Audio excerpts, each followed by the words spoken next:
Happened, but this was my worst nightmare ever, and the outpouring of love and support from our community has really helped me get through this.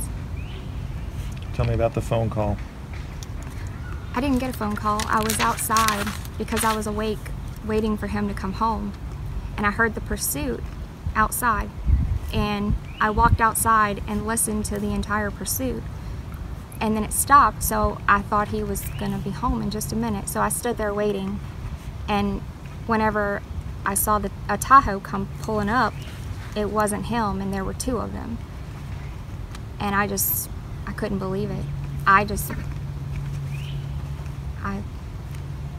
It was bad.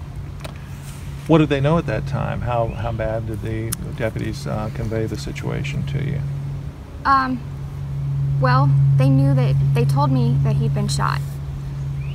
They didn't know, and they knew where he had been shot, but they didn't know how bad or how many other times. They knew he had been shot at least once, but that's all. That's the only information that they had at that time. All I can really think about was I needed to stop it because I was getting hit multiple times, and if I didn't stop it, then at some point it would be a fatal hit. Did you see the muzzle flashes? I saw my muzzle flash. I didn't hear anything. I had auditory exclusion, slow motion at some points. It's a lot to experience. You always dread that moment would ever come in your career. You try to train as best you can. We have a really good training staff at our agency, and they do what they can to prepare you and to get you ready for that type of situation. After I was shot multiple times and responded how I was trained to and what I felt was needed to happen, I ended up collapsing. After the firefight, the pain that was running through me, I couldn't pinpoint where it was. I had other deputies come and found the entry wound, do what they can to pack the wound to stop the bleeding.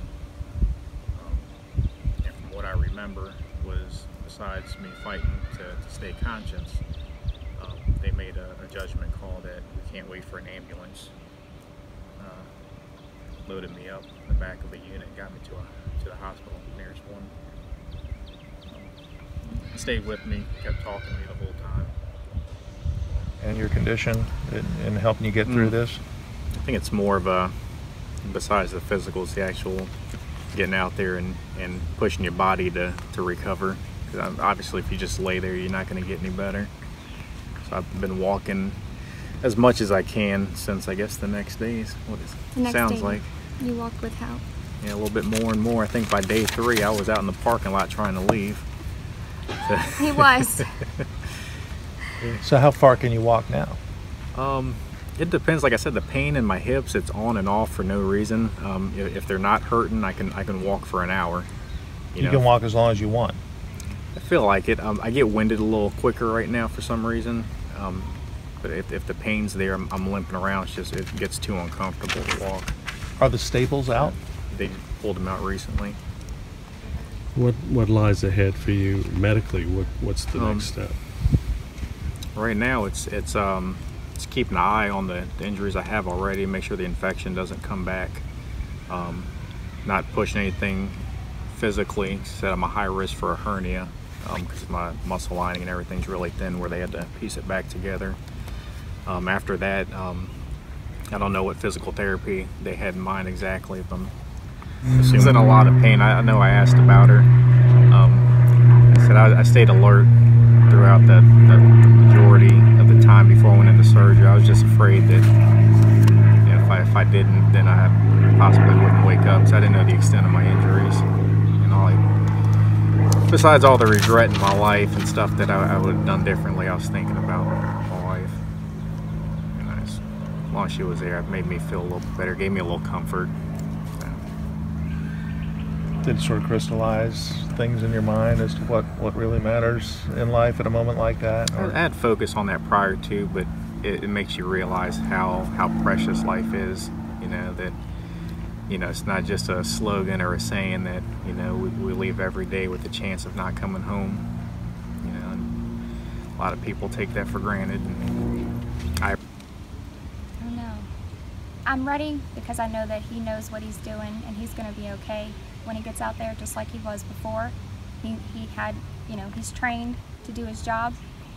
Those first few times, I'm sure I'll be a mess, but I know he's ready. Well, I'll be ready when he's ready. Yeah, like New York Life sales brochures around or anything. You're not trying to get him to do anything else. Would it do any good? Do you think? There's nothing else that he would. I could imagine him doing, and we've talked about that before. What would you do if you weren't a cop? That's what he wants to do, and that's what he's very good at. So, and I trust him, and I trust his judgment every day when he goes to work.